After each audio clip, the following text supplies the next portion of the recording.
ओम नमः शिवाय। तंत्र के रचयिता भगवान शिव को मेरा नमस्कार है। बात बहुत पुरानी है। एक बार रावण और इंद्र के बीच में युद्ध हुआ। उस समय रावण जो है वो इंद्र की शक्तियों से अनभिज्ञ था। तो रावण ने अपने जितने भी अस्त्र शस्त्र थे वो सारे चला लिए, लेकिन इंद्र को परास्त करने में वो असफल रहे, क्योंकि इंद्र के पास इंद्रजाल था। कुछ ऐसी माया थी जिसको कि रावण भी नहीं समझ पाया था। फिर रावण ने क्या किया, घोर तपस्या के बाद इस इंद्रजाल को जाना और इंद्रजाल में वर्णित इस मंत्र से कोई भी इस चंद्र वज्र वशीकरण से किसी को भी अपने अनुकूल किया जा सकता है। यह विद्या पहले सिर्फ इंद्र के पास थी और इसके बाद ये रावण ने सीखी। रावण से जो है ये धरा पर आई और इसके बाद जो है ये विद्या जो है हम सब तक पहुंच पाई। तो इस विद्या को चंद्र वज्र वशीकरण कहते हैं। जब कुछ भी ना लग रहा हो, जब सारे हथियार जो हैं आपके फीके पड़ जाएं, कोई कुछ भी लग ना रहा हो, आपने अपने सारे अस्त्र शस्त्र चला लिए हों, तब एक बार ये वज्र चला के देखिएगा। आप यकीन मानिए इससे जिसको मैंने ये मंत्र दिया है उससे 100% असर दिखे हैं। ऐसा कोई नहीं गया जिसको कि असर ना हुआ हो। हफ्ते भीतर, 2 दिन में, 3 दिन में या उसी क्षण ये अपना प्रभाव दिखाना शुरू कर देता है और सामने वाला आपके आगे नतमस्तक हो जाता है। ये मंत्र जो है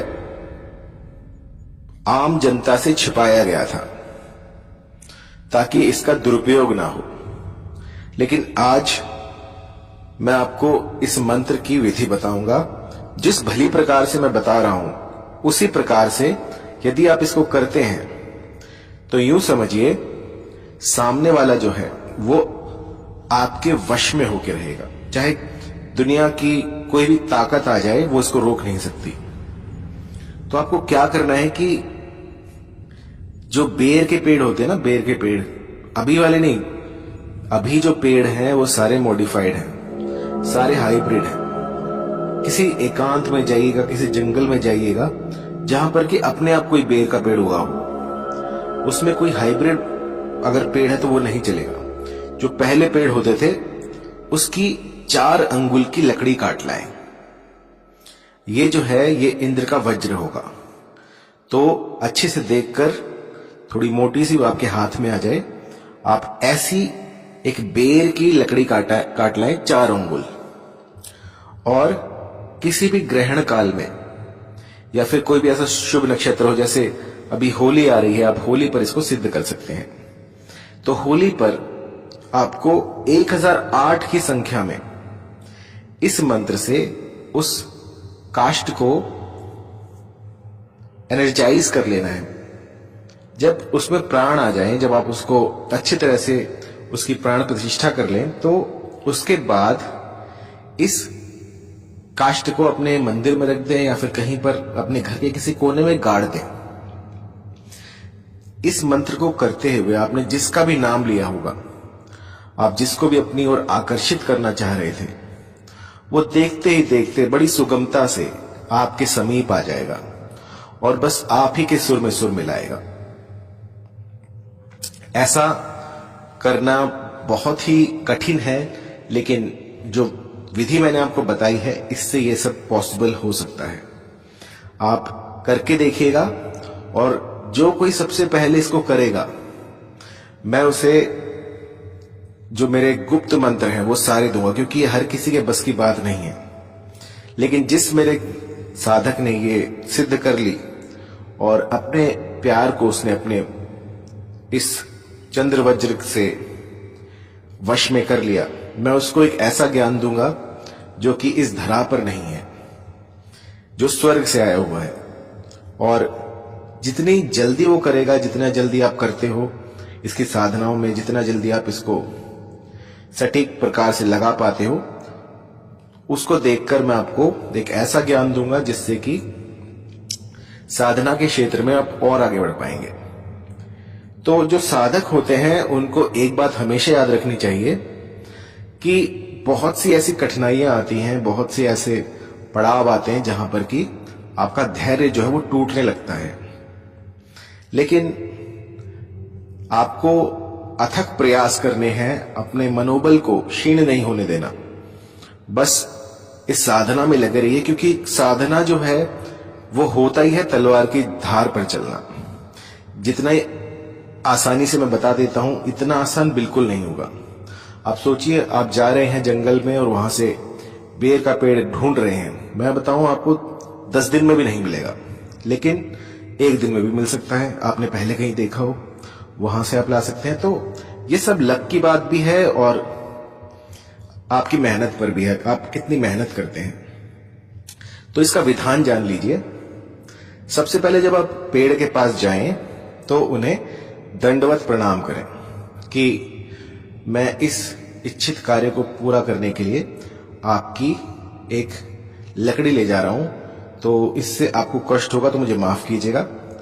और इसके बाद आप हाथ जोड़कर उनसे विनय करें और उनसे आज्ञा लेकर, अब वो पेड़ तो बोलेगा नहीं, लेकिन आप यूं समझिएगा कि आप उसके बाद ले सकते हैं। एक बार उन्हें बताएं और उसके बाद जो है लकड़ी ले लें।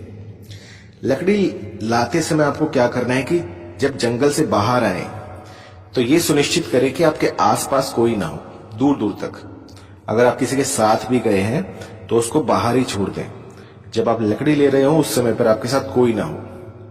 अब उस लकड़ी को आपने अच्छे से, कांटे कुटे सारे वहीं पर ही छोड़कर अच्छे से साफ करके ले आना है। रास्ते में अगर कोई आवाज आए, पीछे से कोई बुलाए, आपका नाम कोई ले, तो आपको पीछे मुड़कर नहीं देखना है, क्योंकि यही वो समय है जब चीजें जो है वो आप पर हावी हो सकती हैं। इस समय पर यदि आप चुपचाप आ गए बिना पीछे मुड़े देखे, क्योंकि यहां पर जितनी भी नकारात्मक ऊर्जाएं होंगी वो आपको रोकने का प्रयास करेंगी, तो आपको पीछे मुड़कर नहीं देखना है और चुपचाप, चाहे कोई आपका नाम बुलाए, चाहे कोई रोए, कुछ भी हो, तो आपको पीछे नहीं मुड़ के देखना है। चुपचाप अपने घर में आ जाए और उसके बाद पूर्वमुखी होकर इस मंत्र का 1008 की संख्या में आपको 21 दिनों तक जाप करना है। सबसे पहले जो है आपको कैसे भी करके इस मंत्र की 21,000 संख्या जो है वो पूरी करनी है। जाप करते रहिए, जाप करते रहिए। जब 21,000 हो जाएंगी तो ये सिद्ध हो जाएगा। मंत्र बड़ा छोटा सा है, कोई भी इसको याद कर सकता है। मंत्र है ओम माहेश्वराय नमः। बड़ा छोटा सा है, आप इसको आराम से कर सकते हैं। 21,000 की संख्या में जब ये जाप आप कर लें तभी ये सिद्ध होगा। मंत्र एक बार फिर से, ओम महेश्वराय नमः। इसके बाद जब आप 21,000 इसकी संख्या को पूरा कर लें तो एक एकांत स्थान में जाएं, चाहे वो वन प्रदेश हो, चाहे नदी तट हो, चाहे कोई भी ऐसी जगह हो जहां पर कि दूर दूर तक कोई ना हो। इसको सिद्ध करने के लिए एकांत स्थान चाहिए। अगर आप नदी तट के पास जाएं तो बहुत अच्छा है, अगर नदी तट नहीं है तो किसी ऐसे जंगल में जाएं जहां पर कि आप एकांत में हो और कोई ना हो। और अब जो है आपको प्रतिदिन 21 दिनों तक 1008 की संख्या में ये जो मंत्र है ये गुम्फन करना है। इसका एक स्थान पर अगर आप बैठ गए जाप करने के लिए तो उससे उठना नहीं है, आपको ये जाप करते रहना है। जाप करते करते अगर बीच में कुछ भी आवाज आए, कुछ भी आपको कोई बुलाए, तो आपको उठना नहीं है जब तक ये पूरा ना हो जाए। यदि एक बार आप इसको छोड़कर उठ गए, मंत्र भूल गए, तो यूं समझिए आपको दोबारा से ये पूरा प्रोसेस फिर से करना पड़ेगा। इसके लिए जो दिशा रहेगी वो रहेगी आपकी पूर्व की तरफ। आपको मुख करके बैठना है जहां से सूरज निकलता है। तो एक दिन पहले जाएं, वहां से देख कर आए कि सूरज कहां से निकलता है, या फिर कंपास ले जाएं, उससे देख लें। और उसके बाद जो है इसका गुम्फन शुरू कर दें। आपका जो आसन रहेगा वो रहेगा लाल रंग का। लाल रंग का ऊनी आसन आपको यहां पर चाहिए। लेकिन अगर किसी सिद्ध के पास मृग चर्म हो तो ये प्रोसेस आपका बहुत जल्दी पूरा हो जाएगा। मृग चरम अगर कहीं से मिले तो वो आप अर्जित कर सकते हैं, अन्यथा ऊन का आसन पर्याप्त है। इसके बाद आपको 21 दिनों तक 1008 की संख्या में इसका जो है गुंफन करना है। इस मंत्र का मंत्र है ओम महेश्वराय नमः। मंत्र जाप करते रहिए तो 21 दिन में ये सिद्ध हो जाएगा। उसके बाद जो काष्ठ होगी, जो लकड़ी होगी, वो वज्र बन जाएगी।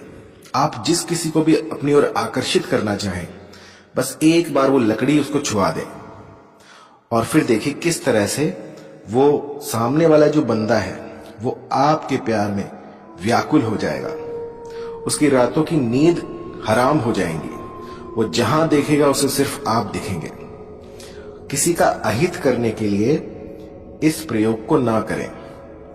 इस प्रयोग को यदि आप किसी का अहित करने के लिए प्रयोग में लाएंगे तो ये आपके जन्म जन्मांतर के जो आपने पुण्य किए हैं उनको नष्ट कर देगा और आपका जो डाउनफॉल है वो शुरू हो जाएगा।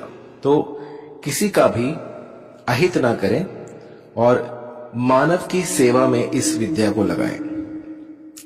यदि कोई परिवार टूट रहा हो और आपके पास वो जानकारी हो तो वहां पर जाकर आप इसका प्रयोग कर सकते हैं। और जितना आप इसको मानव सेवा में लगाएंगे ये उतनी ही ज्यादा प्रबल होती रहेगी। तो इस साधना में आपको मांस मदिरा का प्रयोग बिल्कुल नहीं करना है। अगर आप मांस मदिरा का प्रयोग करते हैं तो 1 महीने पहले छोड़ें और उसके बाद इस तंत्र को आप कर सकते हैं। दूसरा है परस्त्रीवास या फिर सहवास आपको नहीं करना है इन दिनों में। बिल्कुल सात्विक रहना है जब तक ये सिद्धि आपको ना मिल जाए। और एक बार ये सिद्धि मिल जाए तो आपको मदारी नहीं बन रहे हैं, सबको दिखाते हुए नहीं फिरना है कि मेरे पास ये विद्या है। इसको बिल्कुल गुप्त रखें। आपके मरने तक किसी को पता ना लगे कि आपके पास ये विद्या है। इसको बिल्कुल छुपा कर रखें तो ये और बढ़ेगी। जितना आप लोगों को बताएंगे उतना ये नष्ट होती जाएगी, क्षीण होती जाएगी।